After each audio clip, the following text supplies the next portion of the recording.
Cooking multiple dishes at once in the oven. What is the rule of thumb for adjusting temperature and cooking time when cooking multiple dishes in the oven at the same time? In particular, if the dishes have different required temperatures and/or cooking times, when and how is it feasible to cook both at the same time? There aren't any very good rules of thumb for specific temperatures or cooking times. I'll take a stab at the question in general terms, but it really will vary depending on the specific dishes. There are other questions which have been asked here that ask about specific cases. First, timing and temperature are separate issues. The general answer about timing is to bake until done. Most recipes that require a very particular doneness have some sort of test to determine it, e.g., final internal temperature, texture, brownness level, solidity, etc. Pull the food from the oven when it satisfies the doneness condition. Most foods will eventually get done at lower temperatures, they may just take longer.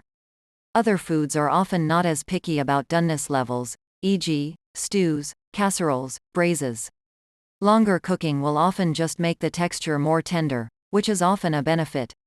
If your goal is to try to have multiple things done at the same time, timing can be more tricky. In that case, you'll just have to take a guess, put foods that need longer cooking in first, and keep an eye on everything. If one particular dish is getting done too quickly, you can often remove it, cover with a lid or foil, and return to the oven when the remaining dishes are approaching doneness.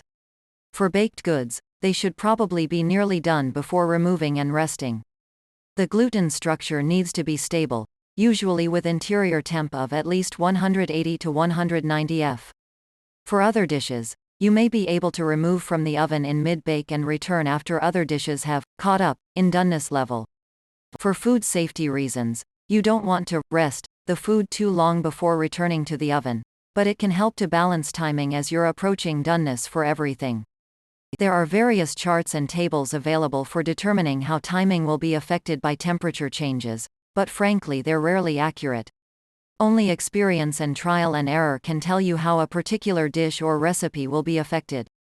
This is even more true for full ovens, where temperature fluctuations, steam from other dishes, variations in radiant heat and air circulation produced by other baking vessels, etc., will really create differences in baking times. The only general advice here is to monitor the cooking frequently and use whatever doneness criteria you have. For temperature, things get a little complicated, but here are some general thoughts for different food types. Baked goods temperature has to be determined by the foods that are most sensitive to temperature. These are usually baked goods, which depend on a particular balance of high heat to rise or create oven spring, and to set the dough batter after expansion, and lower heat to avoid overbrowning or burning before the center is cooked through. If you have baked goods involved, you may need your oven set at the temperature required by the baked goods. If you have multiple types of baked goods to bake at the same time, it may or may not be possible to get good results.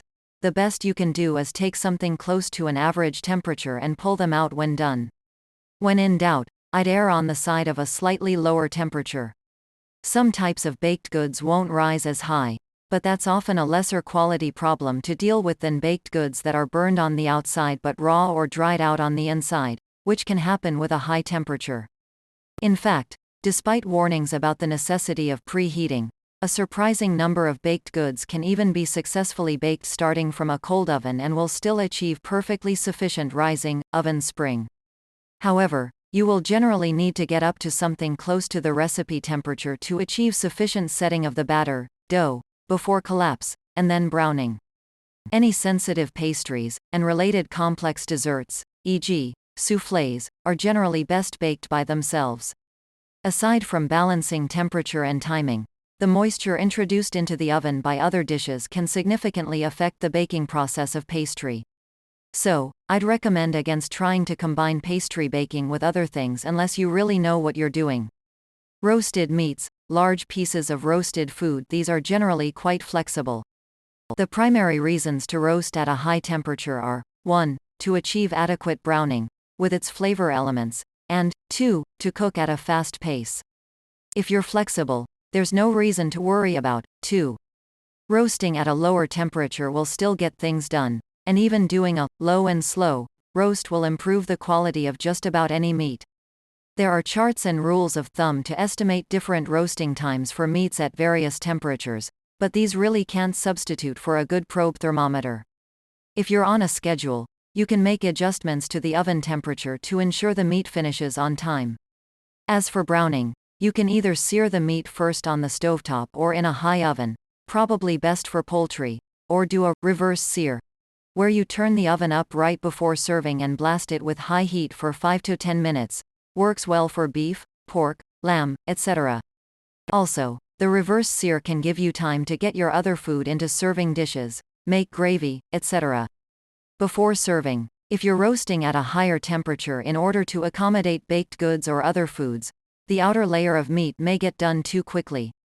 Covering part or all of the roasting meat with foil may help. If this is insufficient, cover completely and remove from the oven for a few minutes for the meat to rest and even out a bit in temperature, then return. Roasted vegetables, small pieces of roasted food again. These are fairly flexible, but if cooked too long they can dry out and shrivel, and if cooked at too low of a temperature, it can take a long time for dense vegetables to soften, e.g., potatoes, carrots, etc. They also often release a lot of moisture into the oven, which can affect other dishes, particularly those where browning is desired. This latter point applies to most roasted items cut into small pieces. It is often helpful to temporarily remove any items that release a lot of steam during the browning phase of other foods. Cover with foil and return to oven to warm before serving. Covered dishes, casseroles. The above dishes are often primarily baked uncovered in the oven. Dishes baked inside of pots or in other covered vessels are usually less sensitive to temperature changes, unless the temperature is really high, which can cause some foods to stick and burn to the cooking vessel. Again, most foods will eventually cook at lower temperatures, though the total time can be hard to predict until you experiment. Using a cover over some of your dishes will also prevent excess moisture in the oven. Excess moisture is usually undesirable in most circumstances, since it can interfere with browning. However, it can be used to your advantage in limited circumstances, such as during the first 10 to 15 minutes of baking for bread and similar baked goods, when oven spring is required before the crust dries out and sets. Consider making adjustments as necessary to dishes that request a phase baked covered and another uncovered. Often continuing the covered bake for a longer time will only result in more tenderness in the dish, and it may be an effective way to allow the oven to be used at a lower temperature with a longer bake.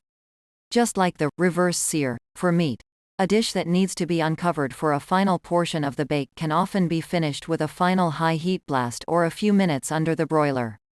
General tips and summary: most foods need to achieve a certain doneness level throughout.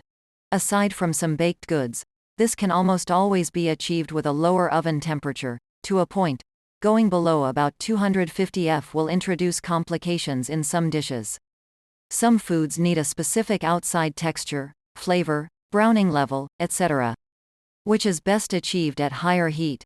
If you need that latter effect, either choose an intermediate temperature, or do a phase at the beginning or ending of baking at higher heat for those items specifically. Convection oven features can often also be employed for this, if they're available.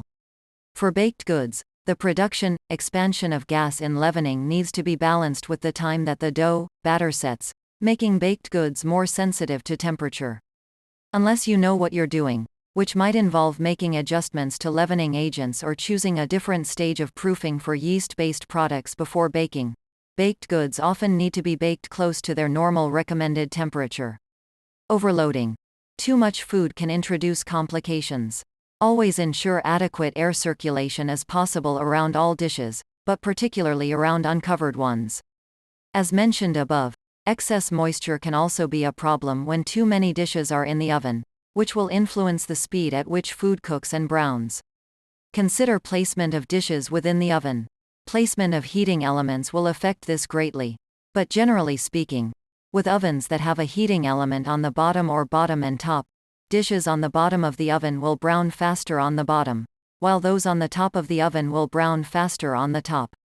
Don't put things that will burn quickly on either surface in the wrong place. Heat rises, so with a lot of food in the oven, the top of the oven will be hotter, and the temperature difference will be greater when the crowded, so place things that need a higher temperature farther up.